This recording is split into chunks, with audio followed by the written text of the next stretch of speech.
Welcome to Press X. I'm Rob. And I'm Rob.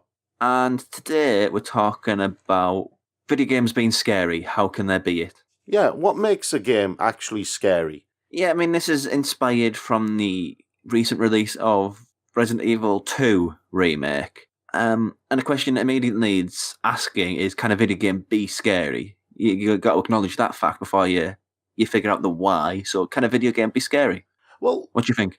Yes, but it depends on what type of scary you mean. Because when you get right down to it, I mean, just taking some aspects of horror movies and applying them to video game, there are several things you need for a game to be scary. Number one is atmosphere. If it doesn't have the right atmosphere, then it's going to be relying on jump scares. Looking very pointedly at Five Nights at Freddy's. Why people found that scary, I don't know. It wasn't a jump scare. It was more like a jump shock. It's just like if things coming towards me, I'm going to react because it made a loud bang. Yeah, that's the thing. That's a shock. That's not a scare.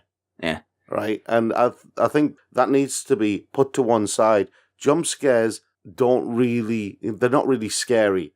I mean, at least with something like Slender Man, there was the unnerving atmosphere, there was the tension being built up. Yes, it was a simple game, and it gave you a jump scare at the end, but there was a sense of tension with it as well. Yeah, when it comes to atmosphere, look, I feel that's the more productive way for a game to be scary. Yeah. I think the other aspect of being scary as well is the story itself. Because, well, here's the thing. I've read lots of scary novels, or horror novels, right? I've watched loads of horror movies, just like you have. And one of the fundamental things that can make something scary, whether you can suspend your disbelief with regards to the story. If the story, that's one of the reasons why I don't regard Five Nights at Freddy's or games like that as anything scary, because there was no actual narrative there that could bring me into that world and make me believe that what was happening was real. Do you see what I mean? Yeah, watch Chopping Mall anyway. It's much better. Yeah. But I mean, if you look at games like Resident Evil, they actually have a narrative flow. They actually have something that draws you in. Yeah, Resident Evil's a problem all on its own. I think Resident Evil 2 is quite pure because it is just two characters and they're surviving a zombie apocalypse. Yeah. When you're getting into the 6, 7 area, it's just nonsense. Well, no, 7 was actually a very good game. 7 was a very different game. It's the narrative, I mean. It's kind of gone off the deep end. Oh, yeah. But we're getting off topic anyway. But I mean, if you look at something like Layers of Fear, right? I mean, it's an indie game from 2016, but Layers of Fear had a great narrative in there that drew you in, and it had to do with, it was more psychological horror, because you were basically playing the role of a painter, and that's what made it more interesting, that's what drew you in. I suppose, but I just want to go back to the atmosphere, because that, for me, is where it's at its most important, really. Oh, yeah, because you can have, like, a good horror story, but every other aspect of the game is an absolute bust, really. Yeah. You can have good jump scares, but there's not a good story or good atmosphere. But you can have like bad jump scares, you can have bad story, but as long as the atmosphere is there, yeah, I mean, it works. It's scary. There's a fundamental reason for it to be scary when there's an atmosphere which is sort of like creeping dread. Yeah, well, games need to build up that atmosphere. See, that's one of the things that games need to look at horror movies in particular for, and good horror movies. Good horror movies, not just any. Yeah, not just horror, not just any. But that's where games need, especially if they're trying to be scary. And if you look at games like Silent Hill and Silent Hill 2, right? That's when the series still worked. Yeah, they built up the atmosphere steadily over time.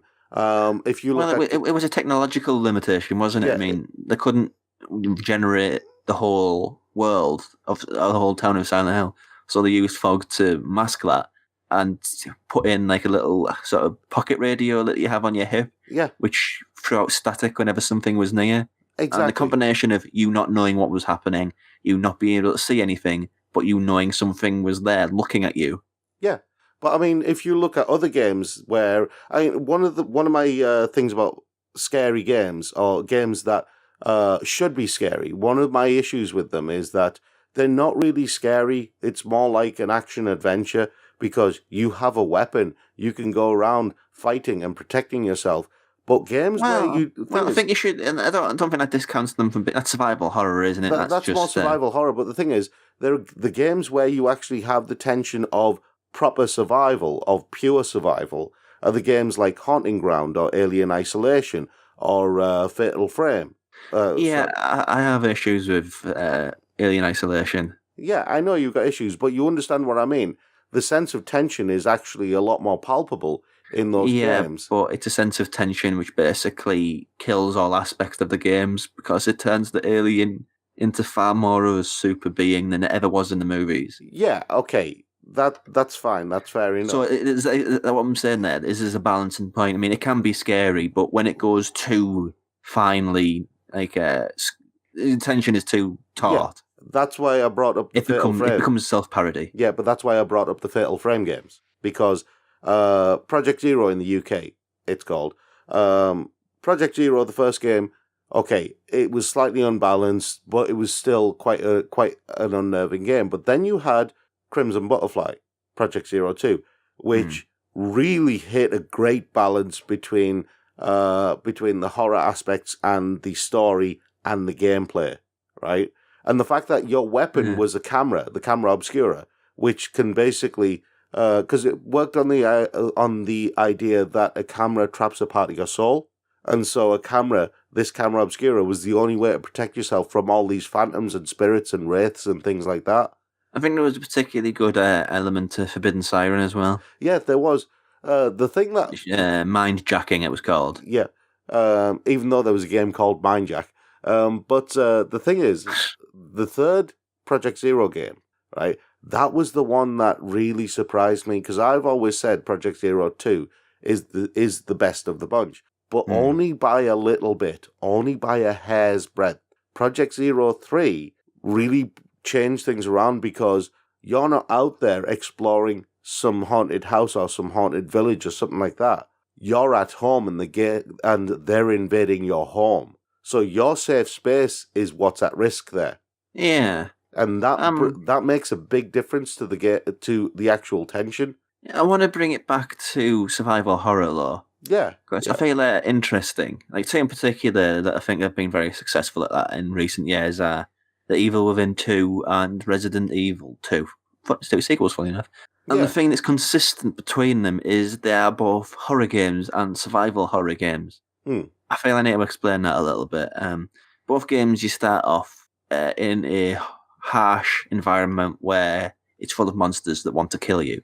I can't remember the name of the monsters in Evil Within 2. Let's just call them zombies because my memory is not up to scratch on that one. It's been a while. 2017, I think that was.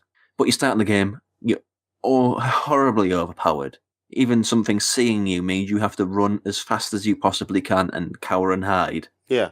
But as these games go on, they become survival horror in which you get better and better powered.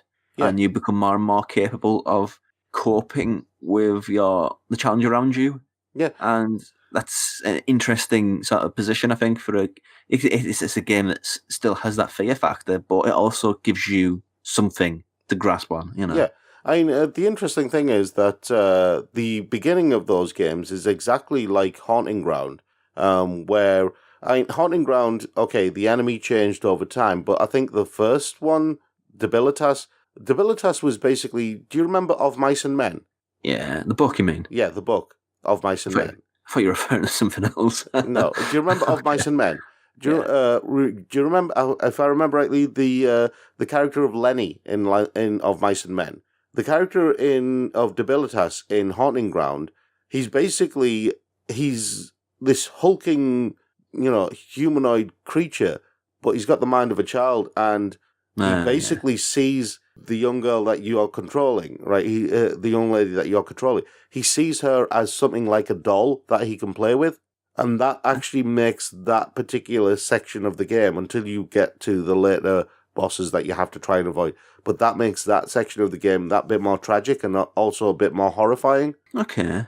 Do you see what I mean? So that's where I think the narrative comes into play with it as well, because, Debilitas's intentions are completely innocent. He doesn't understand what he's doing.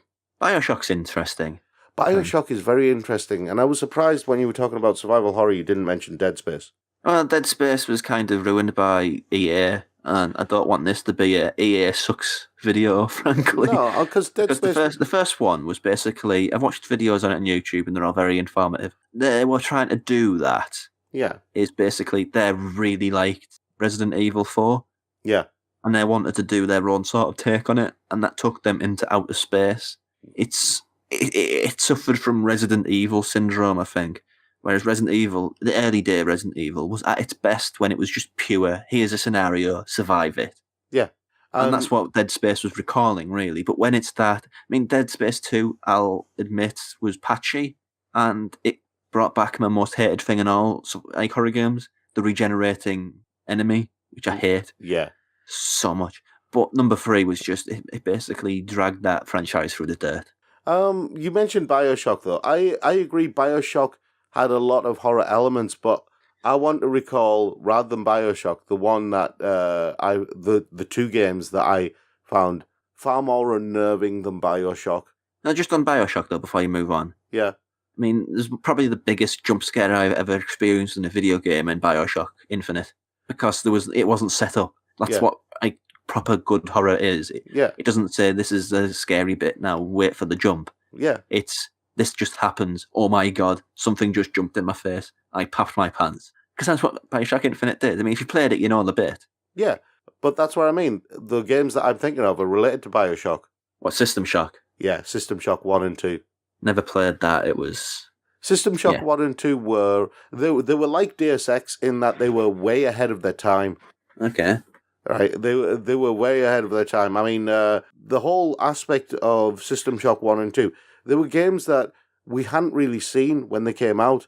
We didn't really get horror like that much. I mean, we'd had Resident Evil and Silent Hill and stuff like that, and we understood horror games to a degree. But then System Shock came out, and everyone suddenly went, "Whoa, this is how scary games can be." Yeah, I guess. I want to go back to Resident Evil, though. Yeah.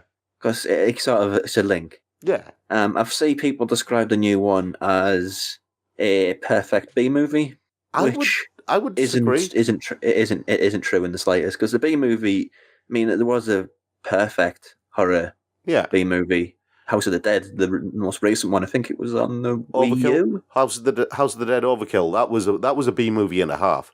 But Resident Evil 2. Its gore is too slick to be a B movie. Yeah, it's too what's the word? It's too intelligent to be a B movie. To use a movie term, it's an A24 horror. Yeah, yes, it is. That's like things like The Witch. I don't know if the Babadook it was it, but I'll put that in that group. It Comes at Night, Hereditary, things like that. Yeah, that's what I'd class Resident Evil as if you're going to use like movie terms. The interesting thing is, you've mentioned A24 horror. There is a game that, when I think of A24 horror, I do think of this game as well. Go on. Call of Cthulhu, Dark Corners of the Earth, the original one on the Xbox. Never played that. It was basically the game becomes an FPS at certain points, but for like the first half of the game, it's actually very, very unnerving. And you're basically playing the Cthulhu mythos. You're in Innsmouth, and the first half of Call of Cthulhu is arguably one of the most unnerving atmospheres I've seen in a game. Okay. So like, we're talking about a lot of the good ways, which games are horror and the means and methods that they use. But what about the other end of the spectrum? Games that try to be scary, which just didn't. They just weren't. Have you got any for that? Yeah, I mean, well, there are plenty you could name. I'm going to be controversial here. I was about to be controversial as well. I know it's a love game, but I think F.E.A.R. See, I'm the same. I didn't actually find F.E.A.R. scary. It's the Alma character. It had a great... Because the thing is, it gave you too much power, and then it was a quiet moment, and then big loud bang. Yeah. And for me, that is what's kind of ruining horror movies. I think you have to play it a little bit more subtle. Okay, it was from, I don't know, a good while ago, the F.E.A.R. games. But at the same time, it was kind of trapped between two places, between being a jumpy jump scare game or like a shooter. Yeah. Other games that I didn't find scary, you know, that Agony game, that one I didn't find scary. I found it annoying more than scary. Amnesia and Amnesia, the Dark Descent and Machine for Pigs. Dark Descent had some great atmosphere at times, but Machine for Pigs, I found it kind of bland. I found it kind of dull. Yeah, okay. Other games, Alone in the Dark, the original Alone in the Dark, I actually do like as a game. It's a pity. It's a pity it was brought back and basically like curb stomped to death by Atari. It was, because that new version was just awful.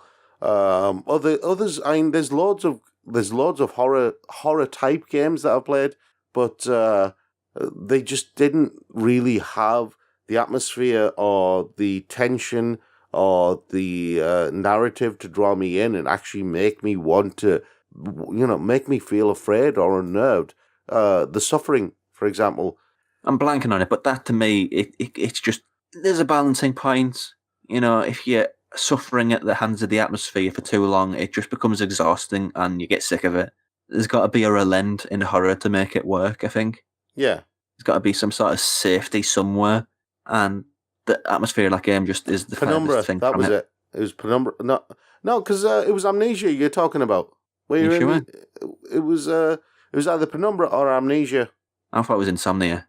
It'll be in the video, and you'll think, "What are these people talking about?" So, forget about it. Yeah, it was either Penumbra or Amnesia. But anyway, so okay, so there's loads of games that we don't like from this particular aspect, right? Yeah. There are loads of games that we don't like that are supposed to be scary, supposed to be unnerving. I'll be honest, and this is going to be controversial, I did not find PT scary at all. I never played it. It was before I had a PS4, and then the demo was sort of like a prized item after that. Went for a lot of money. Yeah, but the thing is, I got the demo, I played the demo, I've still got the demo, I don't find it scary at all. Other games like Rule of Rose, which was banned in this country, I don't understand why it was banned. It's not really an unnerving game. There's nothing really about the game that I found worthy of making it a banned game, but, I don't make the rules. Slenderman, the Slenderman game, okay, fine. It was all right. That's the most I can say about it. It was all right. Any closing thoughts on this one, do you think? Yeah, there are certain types of games that I think that work, and the reason why they work is because they can bring you in, as I've said, and as I've been saying throughout this. They can bring you in, they can make you part of that world, and when you're part of that world, you can feel the tension of that world, you can feel the atmosphere of that world.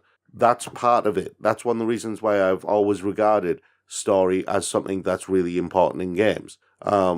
If you don't have that, then you've basically, there's no difference between what you're playing and something like, I don't know, Candy Crush or something like that. Like a horror version of Candy Crush. That's all you're playing. Don't give them ideas, Rob. You understand what I mean? Take a game that's very, very basic, right? That doesn't rely on much outside of what it actually is, yeah? Something like Yomawari, Night Alone, right? It's a very simple game to play. It's a very simple premise. Young girl goes out, something happens to her dog as she's walking the dog. She goes home with just the leash. She says the dog's run away. Her sister goes out to find the dog. Her sister doesn't come back, so she goes out and finds that the world is very different at night than she remembered, right? And that's this very simple premise. Looking for your sister, looking for your dog. Doesn't need much to draw you in. But the thing is, the game actually has a sense of tension. It's kind of isometric top-down perspective, but the game actually has a sense of tension. You see things creeping around in the shadows around you. You see things, your only protection are these little areas of light that protect you from whatever's in the shadows, and you can see them all around, and you have to try and avoid them. It's a very simple idea. So it doesn't take a lot to make a game unnerving or scary. You just have to do it right. Yeah, that's it. So let us know what you think. What makes a game scary? What are your favourite scary games? Leave us a comment below, and we'll see you on the next